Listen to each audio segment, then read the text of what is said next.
Pour concevoir une présentation PowerPoint ou si vous préférez un diaporama, il suffit d'aller dans le menu Démarrer et de cliquer sur Microsoft Office PowerPoint. Ici, on a la version 2007. Si jamais vous avez 2010, il n'y a pas de problème. C'est juste que certains éléments de mise en page risquent d'être un peu différents. Je vous suggère d'abord d'aller dans l'onglet Création afin de vous choisir un fond d'écran. Vous avez plusieurs possibilités, c'est à vous de voir qu'est-ce qui vous plaît. Et dépendamment du modèle que vous choisissez, vous pouvez aussi modifier la couleur, la police d'écriture juste ici. Il faut maintenant ajouter du texte et des images. Vos images, si vous voulez, vous pouvez les prendre directement sur Internet. Par contre, il faut faire attention aux droits d'auteur. Donc, je vais réduire mon PowerPoint et aller sur Google Chrome. Je pourrais aller sur Internet Explorer aussi. Je veux une image des cow-boys fringants, donc je vais l'écrire dans ma barre de recherche. Et je viens cliquer sur Images, puisque je ne veux pas d'informations sur eux, je veux uniquement des images. Cette image-ci m'intéresse, je clique dessus. Je vais cliquer aussi sur Afficher l'image pour éviter qu'elle soit brouille une fois que je vais l'insérer. Bouton droit, je copie l'image et je retourne dans mon PowerPoint pour la coller. Bouton droit, coller. C'est important de ne pas être dans une zone de texte, sinon ça ne fonctionnera pas. Mon image vient d'apparaître, je dois toutefois la déplacer. Je clique, je tiens enfoncé, je glisse. Je peux aussi la rapetisser ou l'agrandir avec un coin.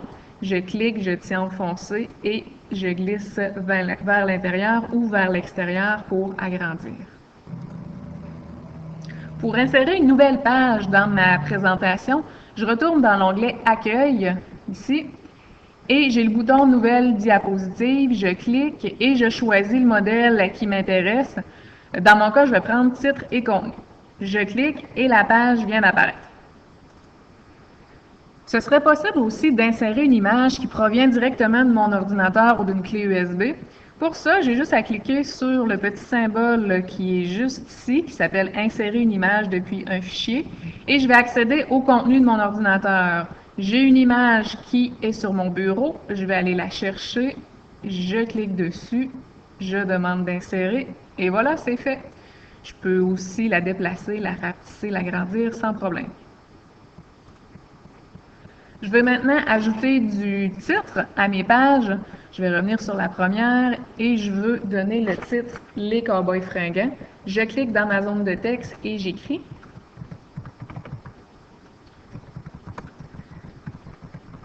Je vais déplacer ma zone de texte puisque l'écriture est trop basse. Je clique, je tiens enfoncé, je glisse. Et voilà. C'est possible aussi de modifier la police d'écriture, la taille, la couleur. Pour ce faire, je sélectionne le texte en question et ensuite, vous avez les différents outils dans le haut de l'écran. Pour visionner mon diaporama, j'ai juste à cliquer sur la première page et je reviens dans le bas ici de l'écran, juste à gauche du zoom. Le bouton s'appelle Diaporama. Je clique dessus et je vois mon diaporama plein écran. Pour changer les pages, je clique et voilà. C'est possible aussi d'inverser les pages de votre diaporama si jamais vous trouvez qu'elles ne sont pas dans le bon ordre. Ça se passe à votre gauche ici. Par exemple, si je veux inverser mes deux pages, je clique sur la deuxième, je tiens enfoncé et je glisse vers le haut. Et voilà, mes deux pages se sont inversées. C'est aussi possible d'ajouter de l'animation dans votre diaporama. Vous n'avez qu'à venir sur l'onglet Animation juste ici. Et vous allez voir qu'il y a plein de possibilités. Vous pouvez mettre des transitions entre vos pages. Vous pouvez aussi ajouter du son. Donc, c'est à vous d'explorer cet onglet-là si vous voulez ajouter des animations. Vous connaissez maintenant la base de PowerPoint. N'hésitez pas à explorer vous-même les autres options. Et surtout, n'oubliez pas d'enregistrer votre diaporama. Vous venez dans le bouton d'Office en haut à gauche et ensuite enregistrer sous. Ce sera à vous de décider où est-ce que vous le mettez, si c'est sur votre ordinateur ou encore sur une clé USB. Et voilà!